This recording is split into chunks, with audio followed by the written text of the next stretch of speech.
गुजरे जमाने के दिग्गज अभिनेताओं में से एक राजकुमार साहब की बात करें तो इनकी एक अलग ही शख्सियत हुआ करती थी। साथ ही इन्होंने अपने शानदार करियर के दौरान काफी नाम और शोहरत भी कमाया। लेकिन बात करें राजकुमार साहब के एटीट्यूड की तो इनका एक अलग ही एटीट्यूड बॉलीवुड फिल्म इंडस्ट्री में माना गया। ये किसी भी कलाकार की बेइज्जती करने में कोई भी कसर नहीं छोड़ते थे। साथ ही बॉलीवुड के जाने माने कलाकारों में से एक धर्मेंद्र से लेकर जितेंद्र से लेकर अमिताभ बच्चन और गोविंदा जैसे स्टार्स को भी इन्होंने नहीं छोड़ा। लेकिन इनको लेकर कई सारे ऐसे भी दिलचस्प किस्से व कहानियां हैं जो आज भी मीडिया के गलियारों में काफी ज्यादा वायरल हो रहे हैं। और इसी कड़ी में हम आपको राजकुमार साहब और सनी पाजी की सौतेली मां हेमा मालिनी की शादी से जुड़ा एक दिलचस्प किस्सा सुनाने वाले हैं। अब ये बात तो सभी जानते हैं कि हेमा मालिनी ने साल 1980 में धर्मेंद्र से ब्याह रचाया था और ये शादी बिल्कुल भी आसान नहीं थी। कई सारी मुश्किलों का सामना करने के बाद धर्मेंद्र ने मुस्लिम धर्म अपनाकर हेमा मालिनी को अपना बनाया था। लेकिन यहाँ हम आपको इस बात की जानकारी देना चाहेंगे कि हेमा मालिनी की खूबसूरती के दीवानों में से एक राजकुमार साहब भी उनसे शादी करना चाहते थे। हालांकि बताया जाता है कि तब हेमा मालिनी ने उनका प्रस्ताव ठुकरा दिया था। अब हुआ यूं कि राजकुमार साहब ने जब हेमा मालिनी को देखा तो उन पर फिदा हो गए थे। हेमा मालिनी भी राजकुमार साहब को बतौर सीनियर एक्टर काफी इज्जत दिया करती थी।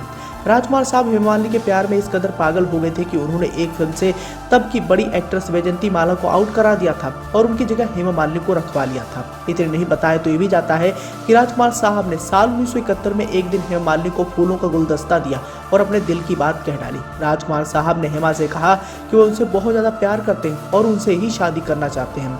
बताया जाता है कि राजकुमार साहब की ऐसी बातें सुन हेमा मालिनी बहुत ज्यादा घबरा गई थी और वो समझ नहीं पा रही थी कि क्या हो रहा है। दरअसल उन्होंने कभी भी राजकुमार साहब को उस नजर से देखा ही नहीं था।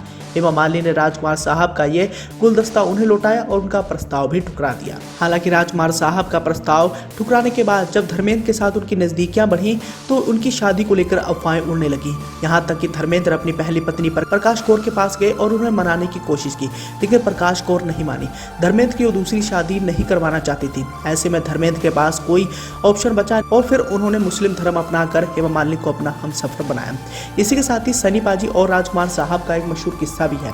यहाँ हम आपको यह बताना चाहेंगे कि एक बार सनी पाजी के गुस्से का शिकार होते होते राजकुमार साहब बचे थे। अब ये वही राजकुमार साहब थे जो बड़े से बड़े सुपरस्टारों की बेइज्जती करने में खुद को नहीं रोक पाते थे। लेकिन एक पार्टी के दौरान राजकुमार साहब की हेकड़ी सनी पाजी ने चंद सेकंड में ही निकाल दी थी और ये पार्टी राज तिलक फिल्म की सक्सेस पार्टी थी। बताया जाता है कि फिल्म उस वक्त की बड़े बजट वाली मल्टी स्टार फिल्म थी। फिल्म में सुनील दत्त साहब से लेकर हेमा मालिनी, कमल हासन, रीना रॉय जैसे तमाम बड़े स्टार्स थे।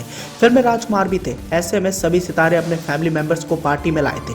इसी बीच राजकुमार एक नजर नौजवान पर पड़ी और ये नौजवान कोई और नहीं बल्कि धर्मेंद्र के सबसे बड़े बेटे सनी देओल थे।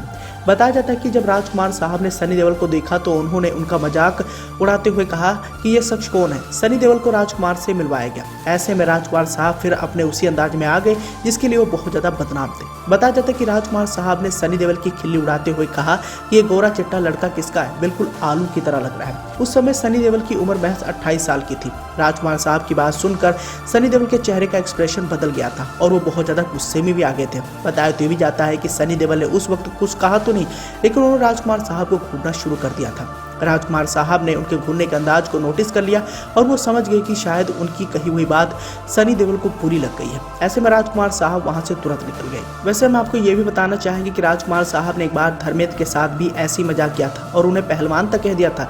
वही राजकुमार साहब धर्मेंद्र का एक और किस्सा भी है। जब धर्मेंद्र और जितेंद्र के नाम को मिक्स करने पर राजकुमार साहब से धर्मपाजी बहुत ज्यादा नाराज हो गए थे, लेकिन राजकुमार साहब को इन सभी बातों से बिल्कुल भी फर्क नहीं पड़ता था।